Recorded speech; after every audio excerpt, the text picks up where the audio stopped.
Welcome, everyone. I'm Sandra Bargman. A few years ago, I wrote and performed a solo show called The Edge of Every Day, which was an exploration of the rough edges and contradictions we all face and grapple with.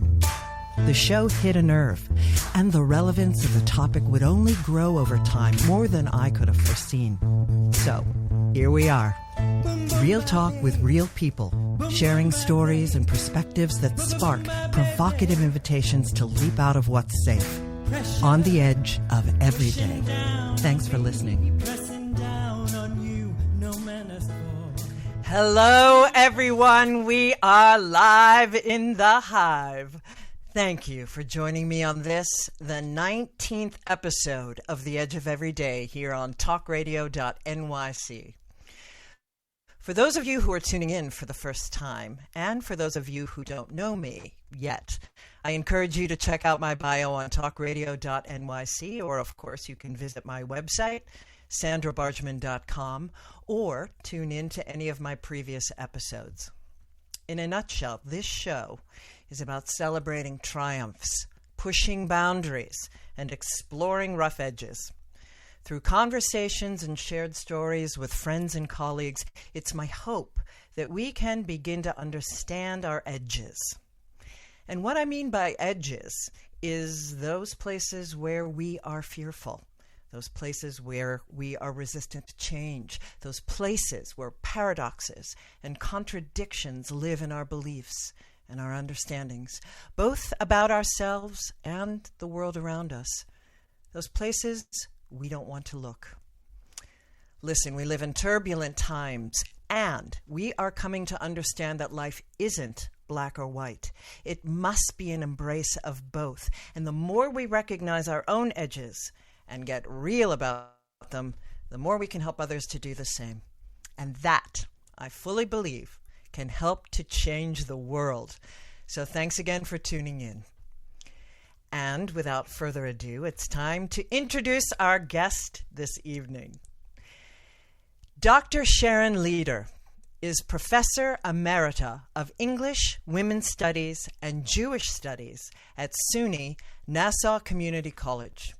She is the author of the novel The Fix, A Father's Secrets, A Daughter's Search, which won the Silver Winner Benjamin Franklin IBPA Award Best New Voice in Fiction in 2018.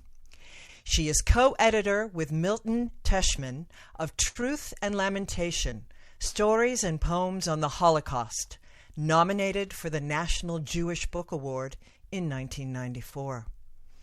In addition, she is a contributing editor and author in numerous journals of academic studies, as well as in Tikkun, Lilith, and Opal Writers magazine. In her most recent book, 3 Groundbreaking Jewish Feminists Pursuing Social Justice, Dr. Leder profiles the lives of historian Gerda Lerner, artist Susanna Wild, and global ambassador Ruth W. Messenger, secular Jews who came to see the purpose of Jewish life to be alleviating inequality and the suffering of all people. Judaism's social justice message captured Dr. Leder as a teenager and young adult growing up in the midst of the civil rights movement, the anti-Vietnam War movement, and the second wave women's movement. A reminder, this month is Women's History Month. The theme of Women's History Month this year is providing healing, promoting hope. And I've chosen 4 women for my 4 Monday night conversations on the edge of every day this month that do just that. Provide healing and promote hope. 4 women committed to the upliftment and advancement of other women. And I am thrilled to welcome Dr. Sharon Leder. Hello, Sharon. Hello, Sandra. Thank you so much for inviting me. Well, thank you so much for coming on. I am overjoyed to have you here. I've been so looking forward to this. For our listeners, I met Sharon through the same networking group that last week's guest is a part of, Adele Anderson. It's our Reset networking group. And Sharon had posted within the group that she was creating a workshop that sounded fascinating to me. And I was really intrigued just simply from the title of your workshop, Sharon. It's called Awe, Freedom, and Responsibility, the Best I Can Be. And underneath it, she wrote, if I am not for myself, who will be for me? If I am not for others, who am I? If not now, when? From Rabbi Hillel. And she also included, where do I stand as a Jew, as a person of faith, or one with a moral compass in this time of global ferment and change? How can I do my part without feeling powerless and overwhelmed? And you had me. So we had a conversation and we connected on this. Yeah, I appreciated so much your response to the workshop title. The workshop was built around messages that I hoped my new book about the groundbreaking Jewish feminists would engage other people on.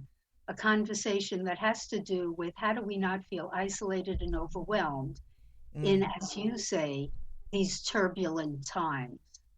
And Rabbi Hillel was writing in the first century before the Common Era, as well as extending into the first century of the Common Era.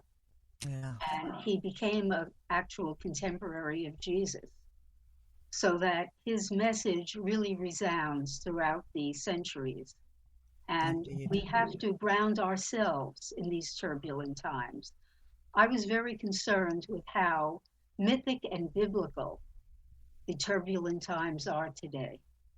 We have something analogous to what we experienced during Moses' time of the 10 plagues. We have a health pandemic globally. We have mass migrations of millions of people seeking asylum in the Northern Hemisphere. Yeah. We have a climate crisis. We have so many layers of warning signs to alert us to the problems that we face. And at the same time, people can tend to respond with a feeling of despair, a feeling of isolation. Absolutely. A feeling that there's very little that I can do as an individual. And certainly in our culture, where individualism is so primary, where we each have our cell phones and our computers. Yeah. We're not. Yes, go ahead. And I would say that it's really exacerbated with COVID. I mean, people feel as though the rug has been pulled out, and that, when is this going to end? And now with another strain happening, I believe, the isolation has really contributed to this sense of individualism that you just referenced. Yeah, not to mention the rise in suicides and the rise of those addicted to opioids. So there is a tendency for what Rabbi Michael Lerner calls an extinction sickness to an extinction sickness. Yeah, there's a sense, the animals have it already, a sense that the end is coming. And so I thought it was necessary to create a workshop that revived some of the senses that others have had in the past that allowed them to persist in times of trauma. And the things that we could remember are encapsulated in these words of awe, freedom, and responsibility. We need to remember the miracle of life itself. We have it. And we need to reconnect with others and the natural world in order to understand what our place is in the universe. We didn't create ourselves. We are part of a creative, transformative power in the universe, which, if we have faith and we have hope, we can see as benign. It created us and it can sustain us. Yeah, truly, honestly, you don't have to, you don't have to. This is this is not all a Jewish understanding. Certainly, this is not only an interfaith understanding, which is, of course, how I came and was attracted to it. It is, as you said, a secular understanding as well, that we are part of something greater, and even you don't have to even have awe for an all-encompassing, overarching understanding of spirit like you and I may have to plug into this wisdom. And so that is my next question. Is it important to identify oneself as Jewish, according with the work of this workshop, to engage in tikkun olam, the repair of the world? Yeah. Elaborate on that, obviously. Yeah.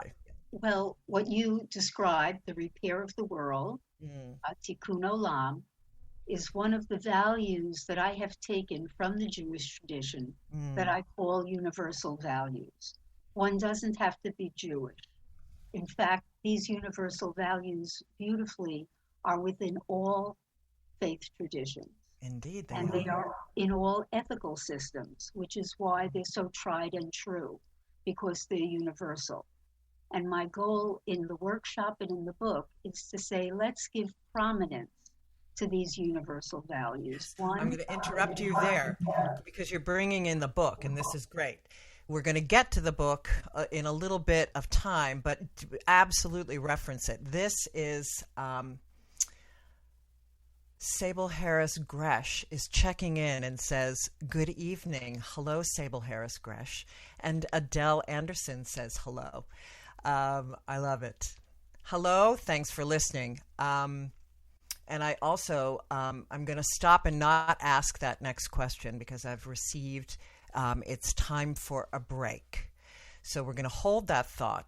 When we come back from our break, we're going to be back with Dr. Sharon Leder. We're going to talk about, we're going to save information on her book till we get to it a little later.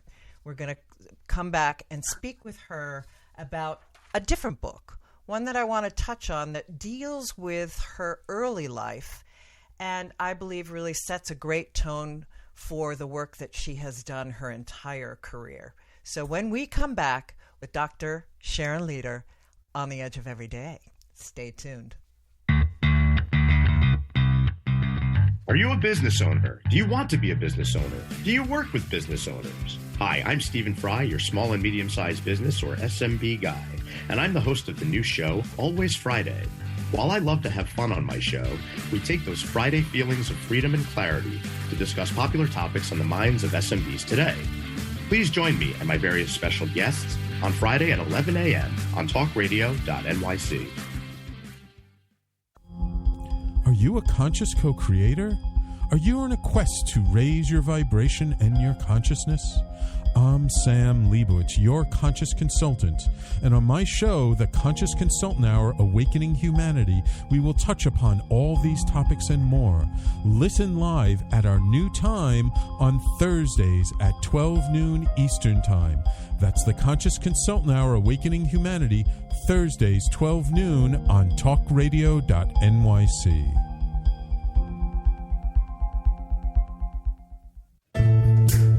Are you on edge? Hey, we live in challenging, edgy times, so let's lean in.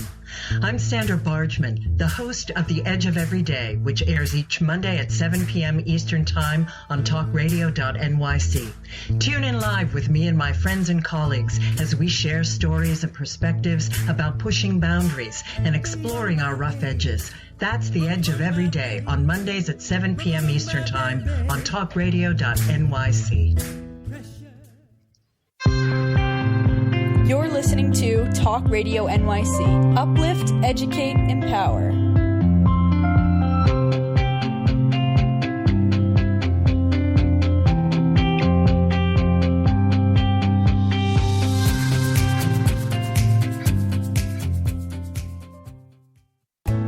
Chipping around, kick my brain to the ground. These are the days it never rained, but it pours on the edge of of every day. And we are back with Dr. Sharon Leder. So, before we dive into your book, I did want to mention, and we didn't get to it in our last session, that you were a teacher for the first half of your career. Before, you had always wanted to be a writer, and you became, in addition, you also became a teacher, and you were in the fledgling field of study, women's studies, which I loved. Those were your words, the fledgling field of study. I love the alliteration of that too. And that you ushered in, you were one of the early teachers who ushered in this whole field of study. And that leads beautifully into your book, your first book.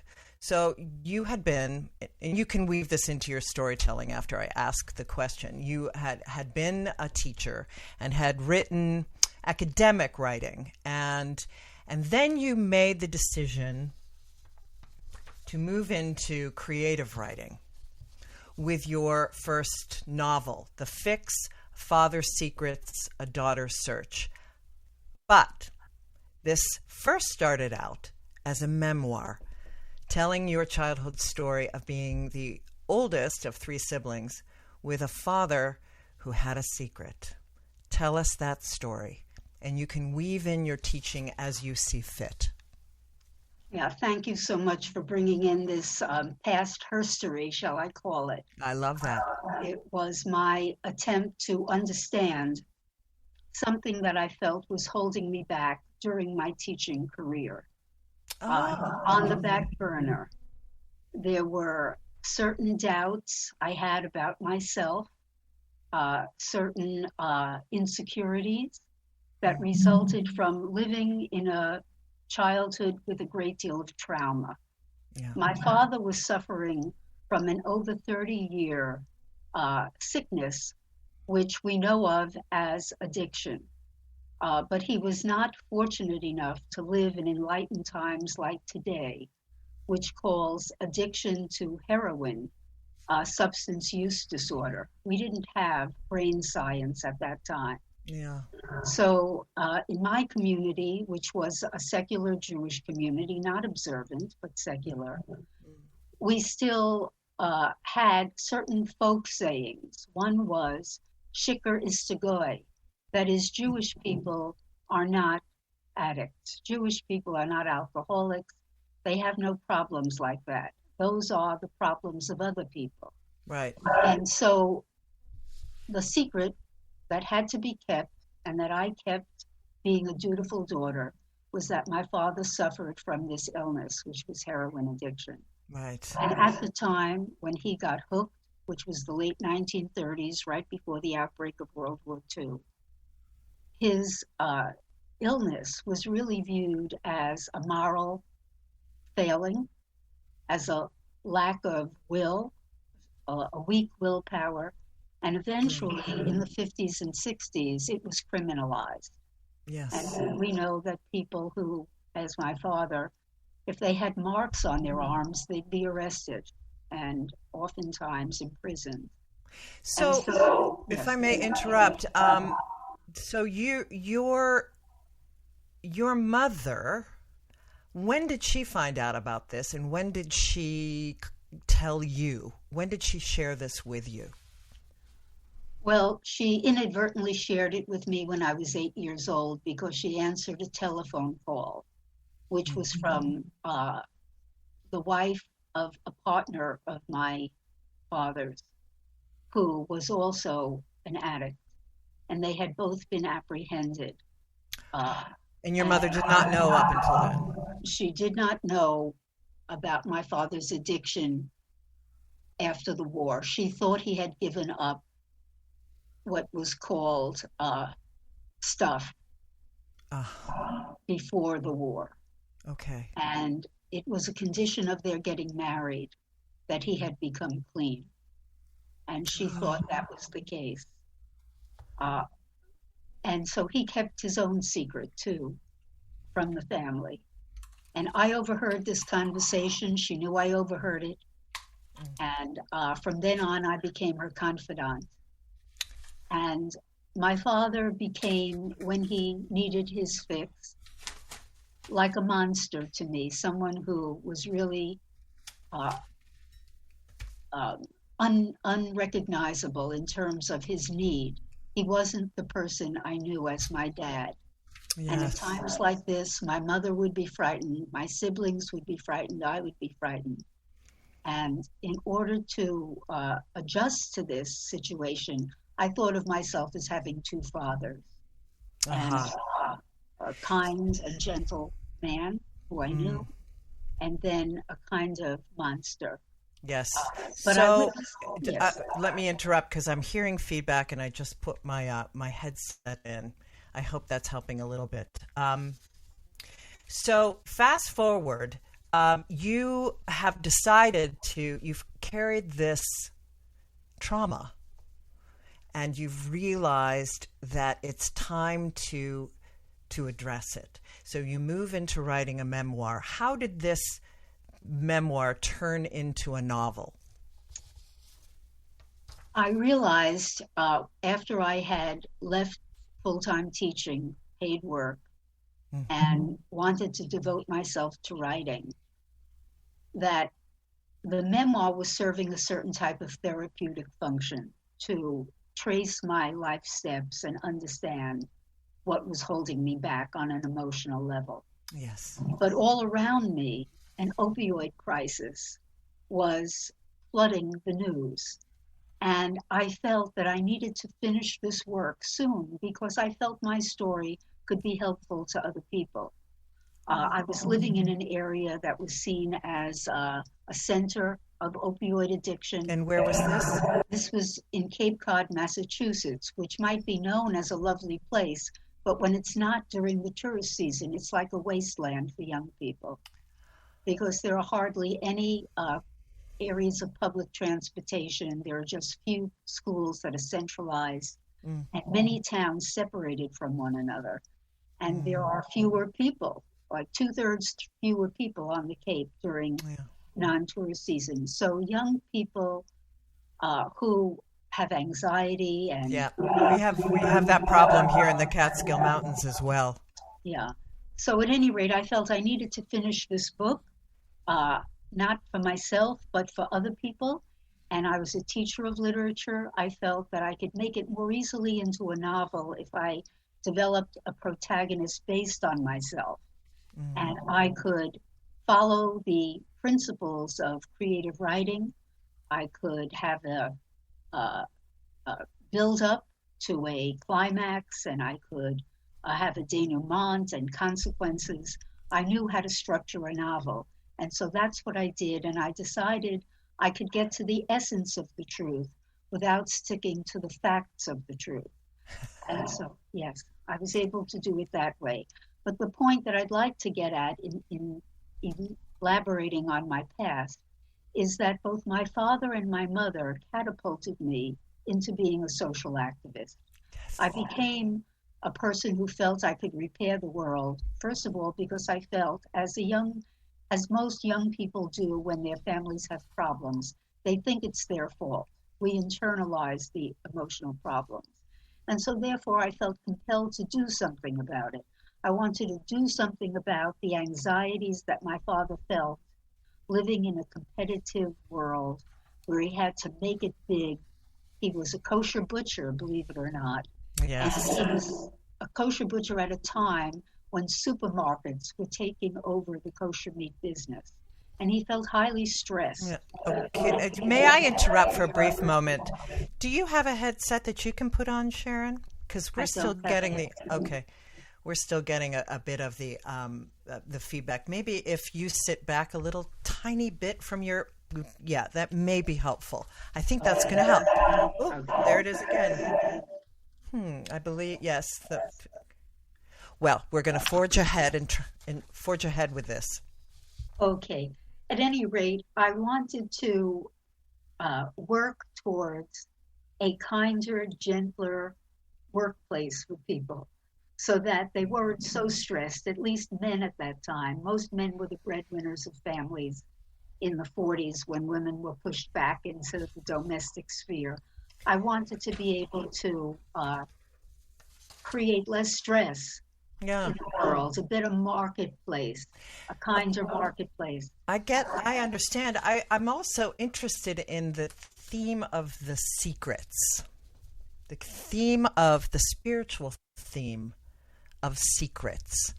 And because this is also a theme in the book your present book, and the where the three women that you profile so beautifully, I wouldn't say keep the secret, but don't reveal their Jewishness, and the theme of your mother and your family not wanting to share this, and the time finally coming where you felt empowered and found your voice in service to the world by sharing your voice, by sharing your secret. Yes. That's a very interesting parallelism that you're bringing, Sandra. I never actually thought of it this way, but I think it's very important that at the time, you see, people don't often think about this when they think about the time of World War II and the Nazi period. But there was in the United States a great deal of seeping anti-Semitism, which my parents were aware of. And being Jewish, of course, was part of the immigrant situation to the U.S. My parents lived in self-selecting Jewish neighborhoods, but nevertheless, they were aware that Father Coughlin on the radio was blaming the Jews for the war in Europe. And so being Jewish has always, to one degree or another, as a minority living in a majority culture, it's been a liability, or it can be a liability, until, some people assimilate it. But as I became active in the women's movement, mainly to try to save women like my mother from abuse and second-class status as citizens, I became aware that many of those second-wave feminists were in fact Jewish, but they were not putting in the foreground their Jewishness. Mainly because, when you think of Gloria Steinem, who created Ms. Magazine, when you think of Bella Abzug, who's such a leader in New York politics, when you think of Judy Chicago, the great artist, when you think of Susan Weidman Schneider, who started Lilith Magazine, all of the names that I rattle off, and there are many more, they were all secular Jews, but they were not putting out there in the public sphere their Jewishness, because just like two of the Holocaust survivors in my book, my recent book. This is a great place we're going to hold because we have to go to break. This is a perfect place to take a break. Keep that thought. The three women, we're going to talk about the three groundbreaking Jewish feminists that Dr. Sharon Leder has profiled in her fantastic book, When We Come Back, On the Edge of Every Day. Stay tuned. Howdy, I am Joseph Franklin McElroy, host of the new podcast, Gateway to the Smokies. It airs on talkradio.nyc every Tuesday night from 6 p.m. to 7. Every episode is dedicated to memorable experiences in the Great Smoky Mountains National Park and surrounding areas. This show features experts and locals who will expound upon the richness of culture, history, and adventure that awaits you in the Smokies. Tune in every Tuesday from 6 p.m. to 7 on talkradio.nyc. Are you passionate about the conversation around racism?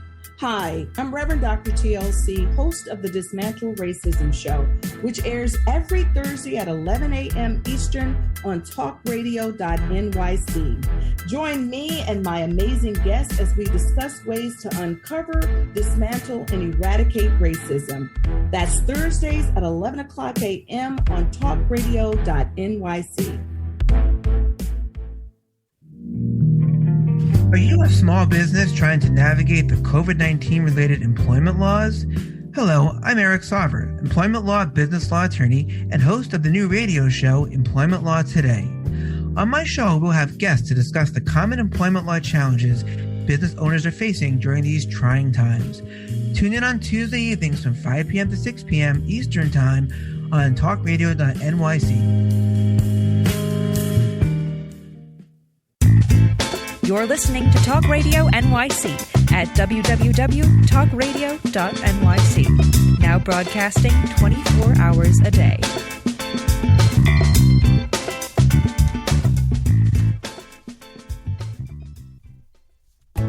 Chipping around, kick my brain to the ground. These are the days it never rained, but it pours on the edge of every day.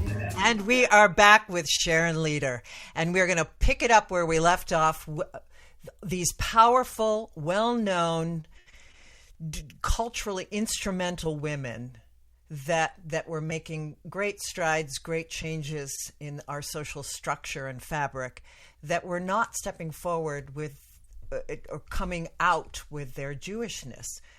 And so we move into this book, this incredible book. I'm not quite finished with it, Sharon. I'm 3/4 of the way through it. It's fantastic. You have profiled 3 women. Gerda Lerner.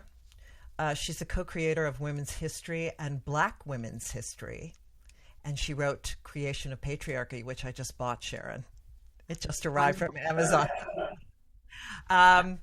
Susanna Wald, surrealist artist, although she's also written. She's done so many things. And Ruth Messenger, NYC native, and currently the global ambassador for American Jewish World Service. So why these 3 women? Did you know any of them? I think you knew Messenger. Why did you choose these 3 women? What was the spark well, you did speak a bit about the spark, but what made you want to write a book about it? I needed to write the book because these women became known in their field and responded to crises around the world in ways that I could relate to. And yet they were responding out of these universal values that came from their Jewish upbringing. But for various reasons that were political and psychological at different moments in time, they didn't feel safe or appropriate to be putting their Jewishness in the public sphere. And so the 3 women had different points of emergence into the public world as Jews. And I related to that because it was my Jewishness that came from my activism. As a young girl, I was second seat to my brother who got his Hebrew education.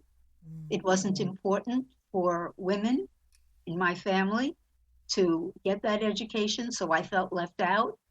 Likewise, these women had difficulties with the patriarchal aspects of Judaism. They wanted women to be in the forefront as well. And when Jewish women experienced the second wave women's movement, they started reshaping Judaism.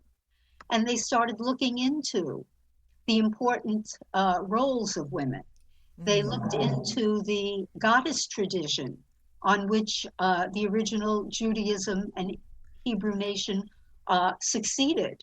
And they explored many of the figures and elevated women to positions of prominence, so that the women rabbis that we know today come from the second wave women's movement, when Jewish women bonded together and said, let's do the same thing. Let's reshape our lives according to the contributions that we really did make. And so Gerda Lerner was raised in an Orthodox tradition in Vienna, but when she was able, as a refugee, to emigrate to the United States. She felt that there was a need for her to hide her Jewishness as an emigre from Austria with a German passport. She was seen as an enemy alien just because she was German. Even though she was Jewish and a Jewish refugee, she did not feel safe being publicly Jewish after experiencing the Holocaust. I'm sure. Susanna Wald as well did not feel safe. In fact, she took on many different covers over her Jewishness. First, she became Catholic. Then she became a surrealist, which some people think is just an art form, but it's not. It's really a way of life and a philosophy. And what is that? What is that philosophy? The philosophy is to understand that the world of the intellect and the world of our the rational world. Indeed, the patriarchal world. Yes. That was the world that created World War II and World War I. So isn't there something we're missing if we don't give freedom to the imagination and the subconscious? How can we liberate? How can we liberate ourselves to be full human beings? And some of Susanna Wald's writings on surrealism remind us of the words of rabbis that say we need to recite blessings for all those wonderful things around us, like the sunshine, like our sense of taste, like our sense of wonder and amazement. And so often we see strange things put together in surrealist paintings that don't seem to belong. As you saw in some of Susanna's paintings, an egg sitting in air on top of the table. That catches our attention. But essentially what surrealists are trying to do is to say, shake it up. Look at the real world and see how fantastic it really is. Totally. Don't give in to convention. And so our third, Ruth Messenger. Ruth Messenger was a politician. She was the only Jewish person and a woman to run for mayor of New York City against Rudy Giuliani in his second term. And she could not, living in the separation of church and state, be public as a Jewish person. But when she became the head or at the helm of American Jewish World Service, she felt so thrilled that she could put her public face forward as a Jew. And her motive in being Jewish and a humanitarian was to promote the universal values of Judaism. She was a follower of the great Rabbi Abraham Joshua Heschel, who was a teacher. Wasn't her mother? Didn't her mother work for him? She did, at the Jewish Theological Seminary. And the mother took home work, edits that she needed to make, and she asked for Ruth to help her, work with these items. And Ruth learned all about Heschel's philosophy, which is bringing social justice Judaism to the world. And one of his hallmark quotes is, in a free society where terrible things happen, some of us are guilty, but all of us are responsible. And this is an adage that Ruth took greatly to heart and believed that whenever there is a problem around the world, American Jewish World Service wants to go where the need is the greatest. And so one of her first assignments was helping victims of climate crises. She visited El Salvador. She also wanted to say never again, not only to the Holocaust, but other genocides. She created the Save the Darfur campaign when in the Darfur region of Sudan, tribes were being discriminated against and genocides were being created. She was a universalistic Jew. And in fact, I was so motivated because I did, as a native New Yorker myself, I was aware of her political work. But I wanted to follow her as the head of American Jewish World Service. And I know that she helped me understand some crucial concepts in Judaism that have separated Jews from other peoples in the world.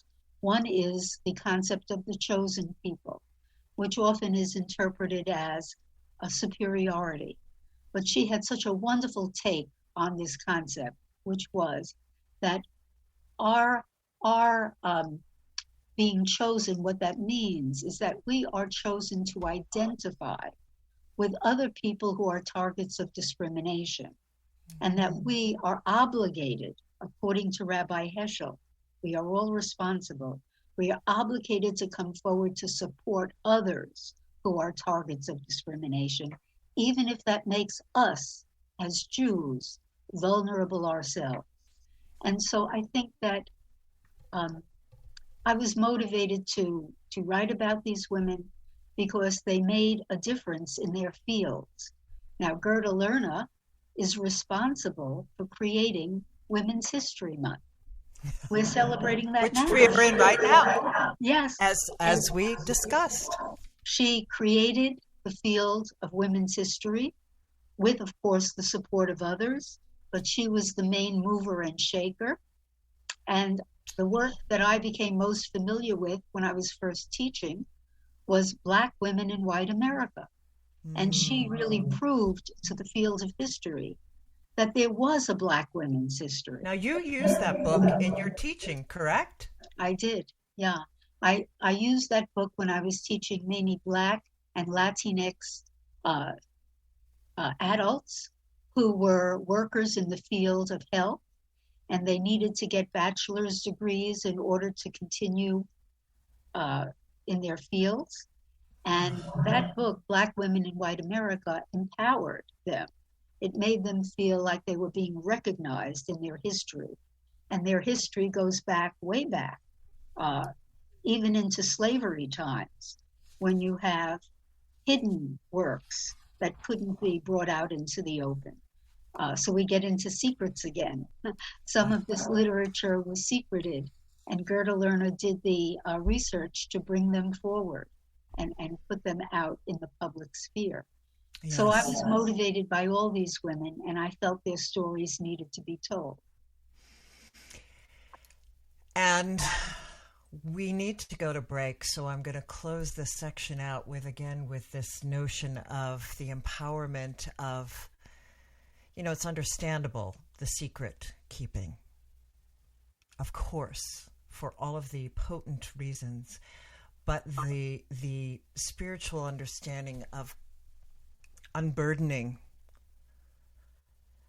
these secrets, and that, and in Jungian terms, I think of it, of the shadow, the places, the secrets that we keep in the shadows that we don't want people to know, but Jung's understanding that it's the most potent place.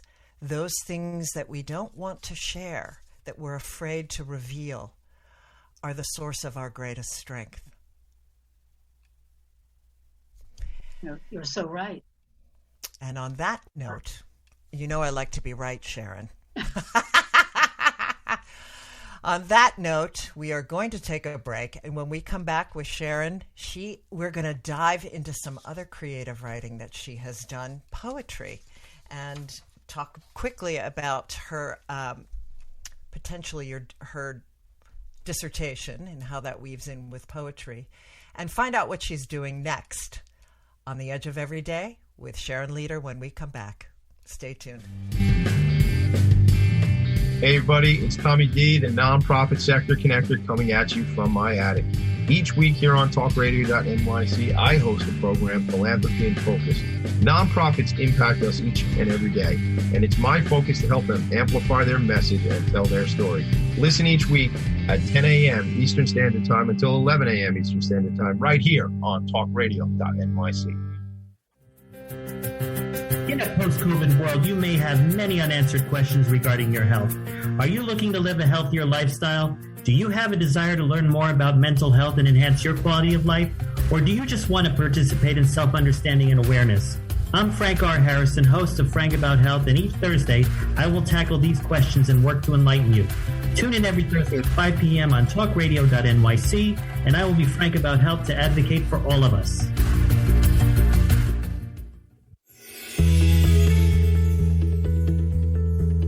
Calling all pet lovers. Pet Avengers, assemble!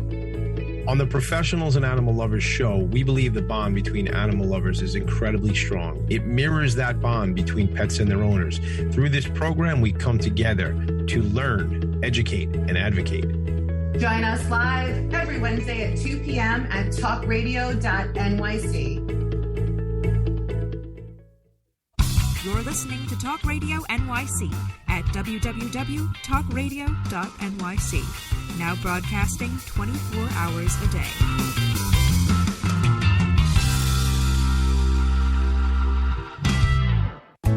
Chipping around, kick my brain to the ground. These are the days it never rained, but it pours on the edge of every day. And we are back with Dr. Sharon Leder, and so we're going to start this section off, your edge being, Sharon, your edge being feminism. Edges up with your Jewishness, which edges up with your lifelong desire to share your voice in the world. So your creative writing, do you feel that your creative writing has really empowered you more than your academic writing? And just briefly. I do, because in the academic world, one needs to publish or perish. And so my field was literary criticism, women writers. And I pursued that. But the women's studies, which I was part of, required more of a deep dive into how were women overcoming their setbacks. And that needed to be accomplished with a mixture of biography as well as literary criticism. Mm-hmm. And so I needed to give the social historical conditions of the two women that I was writing about. Initially, I was writing about a 19th century woman poet who often is not known in the United States. Her name is Christina Rossetti. Right. Okay, hang on. I mean in your own writing, not about the writing of the two poets, your dissertation. We'll get to the dissertation, but I mean in your own writing. In my own writing, yeah. There were anxieties and contradictions and unresolved angers that I needed to really work through. And I found that the best way to do that actually was through poetry at first. Fiction writing came later, but poetry was the spontaneous overflow of powerful feeling. Excellent. That's perfect. Let's dive in. Let's dive into your poem. Okay. That's a perfect intro. Okay. This is in the context of being a child and witnessing one of the calamities when a dad is high on his substance and he's at home and mom is not around, and dad gets into a real big problem of being too dizzy to really take care of himself or his kids. So I am alone in our apartment with my younger brother, and I witnessed something that I shouldn't really have to see, and that is my dad having a terrible accident in the apartment. And he unfortunately loses the tip of his finger as I watch. And this poem is called A Simple Afternoon. And I attempt to put in poetry form what I'm going through. Mama told me to protect you. She left us with Daddy in the faultless front room. There was the friendly chair, the dining table, and the swinging door. The sun through the window, the TV on, your toy train running round and round its track. I had the sister's older eyes, the sassy mouth, the knotted fist with schoolyard bullies, the wiser foot on shortcuts home. But such a storm took Daddy's drugged brain, such a whirlwind of arms, toppled table, chair, and train. I was thrown, and the door blown. Not meant for kids to see, the unhinged door. Daddy's finger sliced and sore, while TV droned. Before our 4 forbidden eyes, the rush of blood.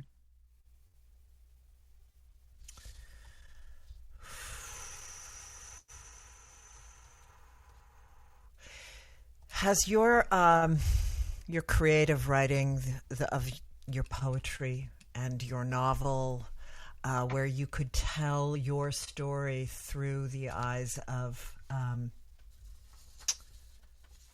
fiction, do you feel that that's helped you through the years connect to forgiveness and compassion to your parents and the trauma that you went through as a young person that affected you for so long?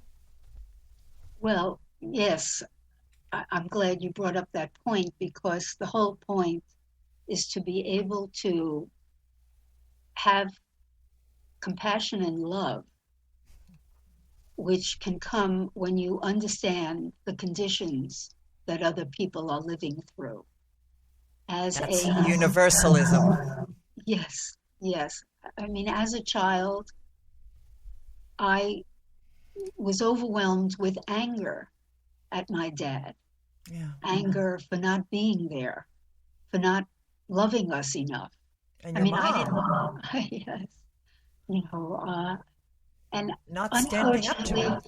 Unfortunately, here's a bit of truth-telling, Sandra. You know, when my dad was suffering from his addiction and he many times was not home and there with the family, my mom was there, and she was closest to us. And as young, ununderstanding kids, we took it out on Mom. She was there. Of course. Our anger spilled out on her, and she didn't deserve it. Yeah. But that's part of the psychology, I think, of kids. At any rate, if I only wrote a memoir, I would be stuck on anger. Yeah. But fiction requires a distance. Fiction requires you to see the good and the bad. Indeed, you know, in real life, I'm a victim, but I needed to develop the distance to be able to overcome that victimhood and say, my life can be different. Yes. And I wished my dad was living at a time where his life could have been different. Amen to that. Oof. Well, that's beautiful.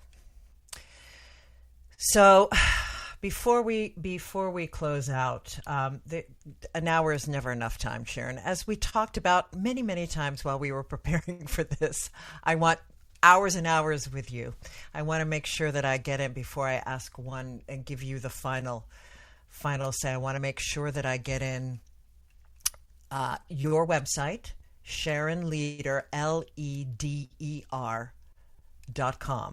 And on there, is there information where people can purchase your book, which I have sitting right here. And I'm going to put it up.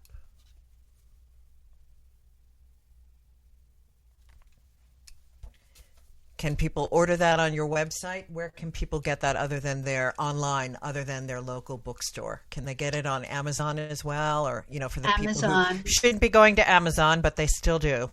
Yeah, and Barnes & Noble as well. Barnes & Noble. Excellent, excellent. My last question for you is, what's next? I know that you have a sequel coming up, yes? Yeah, I have. Just to let you know, you just have a minute to tell us about this before we sign on out. So dive in. Yeah, I want to do due diligence and justice to my mom. My life with my mom after my father's death from an overdose at age 42. We had a lot of time with my mom, and my rocky road with my mom got to a really good place. She was a wonderful, loving, and funny person, and I made amends with her, and I follow my own ability to have her feel good about the women's movement too. She trained me in her way to be a good wife. I never became a mother, but she would have liked that. But she saw value in the women's movement by our sharing afterwards. And so my sequel is called Repairing the Katzes. The Katz is the fictional name I gave my family. So we'll have a novel, hopefully, Repairing the Katzes, my attempt to make amends with my mom. And hopefully the research I've done in the goddess tradition will help me there. I can't wait to speak with you about all of that, the goddess tradition. So when do you suspect this will be out? Well, I would say, a year worth of writing. Got it. Excellent. So those of you who are tuning in, you can expect the sequel to the fix, Repairing the Katzes, in about maybe a year and a half. Sharon, I want to thank you from the bottom of my heart for being on the show today. Thank you. From the moment that I spoke with you, I was really moved by your tender heart and your wisdom and your kindness and compassion, and you set the tone for everything that you want your readers to understand about universalism, about making a difference in these challenging times. So thank you for sharing yourself, your wisdom, your beauty, and your creativity today. Thank you. Thank you so much, Sandra. And I want to... You bring it out. You bring it out. Yay! That's my hope and my prayer. And I want to thank all of you who are listening in. Go to SharonLeder.com again, and you can go to sandrabargman.com to order The Edge of Every Day. Remember this: you are always at the edge of the miraculous. So until next week, take good care. Thanks again. Bye-bye. Bye-bye. This is our last dance. This is our last dance. This is ourselves under pressure. Under pressure. Under pressure.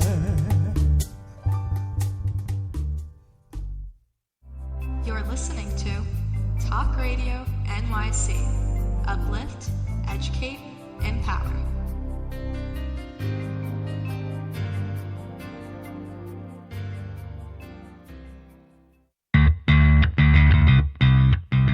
Are you a business owner? Do you want to be a business owner? Do you work with business owners? Hi, I'm Stephen Fry, your small and medium-sized business, or SMB guy, and I'm the host of the new show, Always Friday.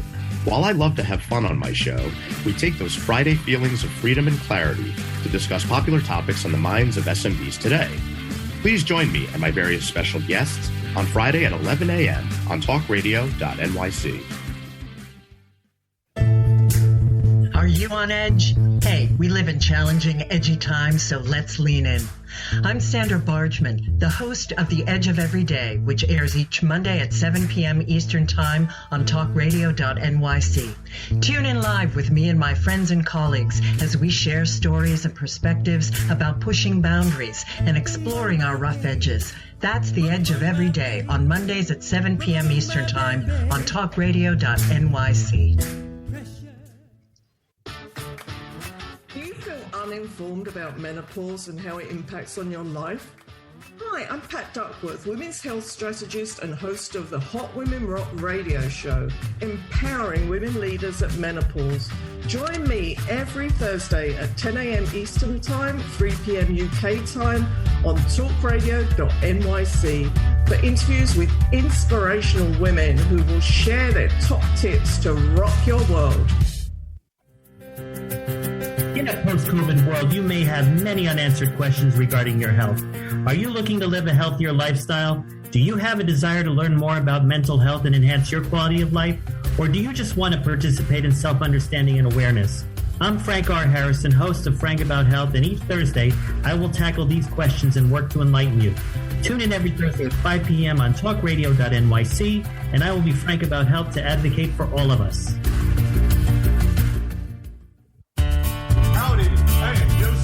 McElroy, host of the new podcast, Gateway to the Smokies. It airs on talkradio.nyc every Tuesday night from 6 p.m. to 7. Every episode is dedicated to memorable experiences in the Great Smoky Mountains National Park and surrounding areas. This show features experts and locals who will expound upon the richness of culture, history, and adventure that awaits you in the Smokies. Tune in every Tuesday from 6 p.m. to 7 on talkradio.nyc. You're listening to Talk Radio NYC. Uplift, educate, empower.